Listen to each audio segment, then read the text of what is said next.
بسم اللہ الرحمن الرحیم، السلام علیکم and welcome to my YouTube channel. آج کے اس لیکچر میں ہم نے قانون شہادت کے آرٹیکل 155 کو ریڈ آؤٹ کرنا ہے۔ 155 بھی بڑا جو ہے بنیادی اہمیت کا حامل ہے آرٹیکل۔ اس میں ہم نے دیکھنا ہے کہ جب کوئی بھی witness before the honourable court اس کو پروڈیوس کیا جاتا ہے اور اس کی اسٹیٹمنٹ جب ریکارڈ کی جاتی ہے تو اکثر اور بیشتر عموماً ایسا ہوتا ہے کہ وٹنس کو اس کی میموری کو ریفریش کروانا لازمی ہوتا ہے۔ اس کی وجہ بیسک یہ ہوتی ہے کہ فار ایگزامپل کوئی بھی کوشچن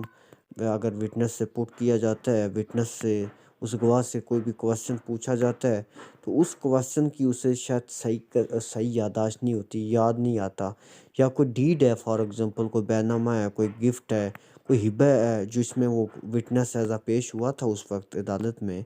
تو وہ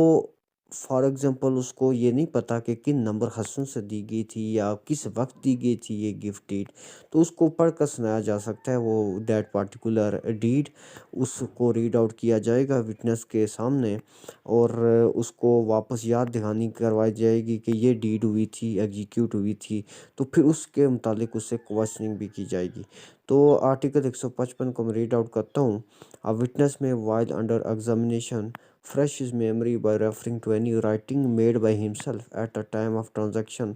concerning which he is questioned, or so soon afterwards that the court considers it likely that the transaction was at that time fresh in his memory.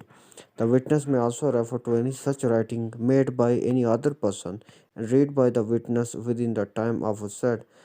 if he knew it to be correct. Whenever a witness may refresh his memory by reference to any document, he may with the permission of court refer to a copy of such document. تو یہ ایک basically ایک section اس میں یہی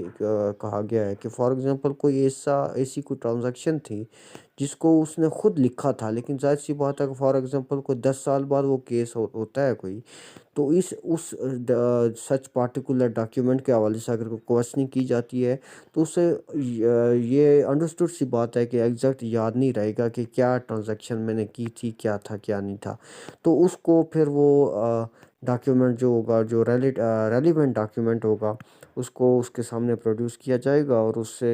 اس کو پڑھ کر بھی سنایا جا سکتا ہے جس سے اس کی میموری کو ریفریش کیا جائے۔ تو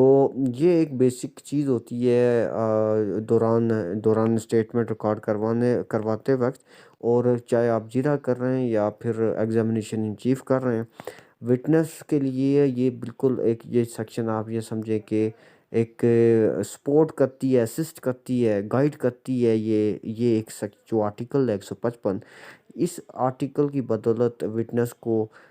کافی ایک طرح کی آپ کہہ سکتے ہیں کہ اسسٹنٹ ملتی ہے during recording that particular statement. تو آپ لوگوں کو اس آرٹیکل کی سمجھ آئی ہوگی کہ اس آرٹیکل کا بیسک مقصد یہ ہے کہ کوئی بھی وٹنس ہے دوران اسٹیٹمنٹ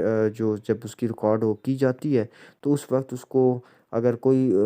بات ریفریش کروانی ہو، میموری ریفریش کروانی ہو کسی بھی چیز کا ریلیٹڈ، تو اگر کوئی ڈاکیومنٹ اس کا خود قلمی ہے تو وہ اس کے سامنے پڑھ کر سنایا جائے گا، اس کو یاد دہانی کروائی جائے گی۔ تو یہ اس کے لیے ایک بیسک میں سمجھتا ہوں کہ ایک بڑی سپورٹ ہوتی ہے